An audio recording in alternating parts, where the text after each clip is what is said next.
यह अनुमान लगाया गया है कि भारत में 4 में से 1 वयस्क को उच्च रक्तदाब है, लेकिन उनमें से केवल 12% का ही रक्तदाब नियंत्रण में रहता है।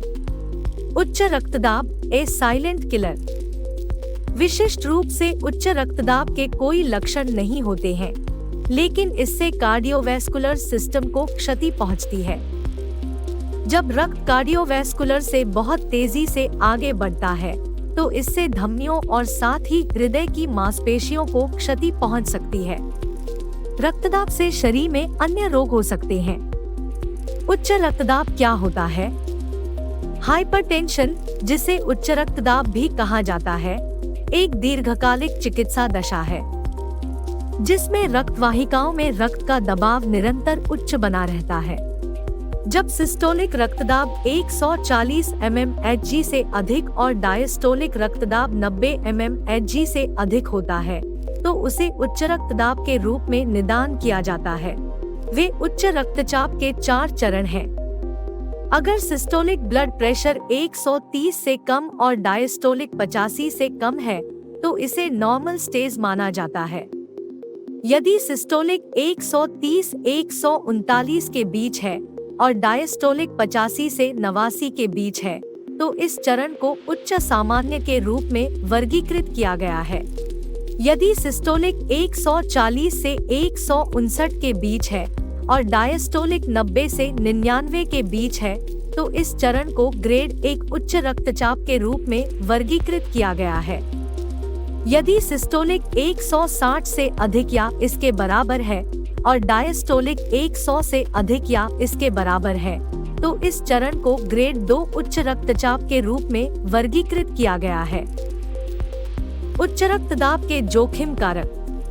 परिवर्तनीय जोखिम कारक वह चीजें जो हम बदल सकते हैं। पेट का मोटापा, धूम्रपान, शारीरिक गतिविधि न करना, मनोवैज्ञानिक कारक, उच्च कोलेस्ट्रॉल। गैर परिवर्तनीय जोखिम कारक वह चीजें जिन्हें बदल नहीं सकते हैं। जातीयता, आयु, लिंग, पारिवारिक इतिहास। उच्च रक्तदाब के संकेत और लक्षण।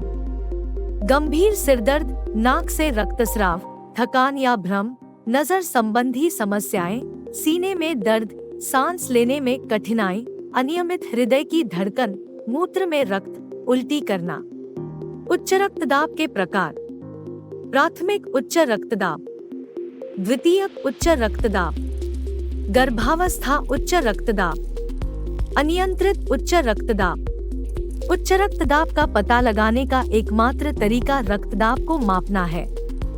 यदि उच्च रक्तदाब का निदान किया जाता है, तो निदान की पुष्टि करने के लिए उन स्थितियों की जांच करें जो उच्च रक्तदाब का कारण बन सकती हैं। नैदानिक परीक्षण, एम्बुलेटरी निगरानी जांच जैसे मूत्र जांच, रक्त जांच, कोलेस्ट्रॉल जांच, इलेक्ट्रोकार्डियोग्राम, इकोकार्डियोग्राम। अपनी दवाओं को निर्देशानुसार लें। आपको हमेशा रक्तदाब दवाओं को अपने चिकित्सक के निर्देशानुसार ही लेना चाहिए। यदि आप खुराकों को इसलिए नहीं ले पाते कि आप उनको वहन नहीं कर सकते या आपको दवाओं के दुष्प्रभाव होते हैं, तो उनके समाधानों के बारे में अपने चिकित्सक से बात करें। चिकित्सक के परामर्श के बिना अपने उपचार को न बदलें। रक्तदाब कम करने के लिए स्वस्थ भोजन। साबुत अनाज, सब्जियां, फल, डेयरी उत्पाद, लीन चिकन, मांस और मछली, सूखे मेवे, बीज और लेग्यूम्स, एगेव अमृत जैसे चीनी स्रोतों का प्रयोग करें। वनस्पति तेल, कम वसा वाला मेयोनेज। खाद्य पदार्थ जिनसे बचना चाहिए। बेक्ड फूड्स जैसे बिस्किट्स, बेकिंग पाउडर, संरक्षित खाद्य पदार्थ जैसे अचार, केचप। डिब्बा बंद फूड्स, केक, मूंगफली से बना मक्खन, आलू के चिप्स। निम्न रक्तदाब के लिए जीवन शैली में 8 बदलाव। अपने खान पान में सोडियम की मात्रा कम करें। खाने के लेबल पढ़ें और अपने भोजन में सोडियम की मात्रा को प्रतिदिन 1500 मिलीग्राम या उससे कम तक सीमित करें।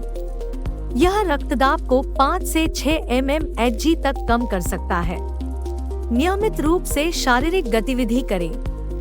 रोजाना लगभग 30 मिनट की नियमित शारीरिक गतिविधि आपके रक्तदाब को 5 से 8 mmHg तक कम कर सकती है। शराब का सेवन कम करें और धूम्रपान न करें। केवल सीमित मात्रा में शराब पीने से आप संभावित रूप से अपने रक्तचाप को लगभग 4 mmHg तक कम कर सकते हैं। आम तौर पर महिलाओं के लिए एक दिन में 1 ड्रिंक और पुरुषों के लिए दिन में 2 से ज्यादा नहीं होना चाहिए। धूम्रपान का सेवन रोकने से आपको अपने हृदय रोग के जोखिम को कम करने और अपने समग्र स्वास्थ्य में सुधार करने में मदद मिलती है। कैफीन का सेवन कम करें। विश्राम रक्तचाप को कम कर सकता है और गुणवत्तापूर्ण नींद आपकी ऊर्जा को बढ़ाती है। वजन कम करें। सिर्फ 10 किलोग्राम वजन कम करने से बड़ा फर्क पड़ सकता है।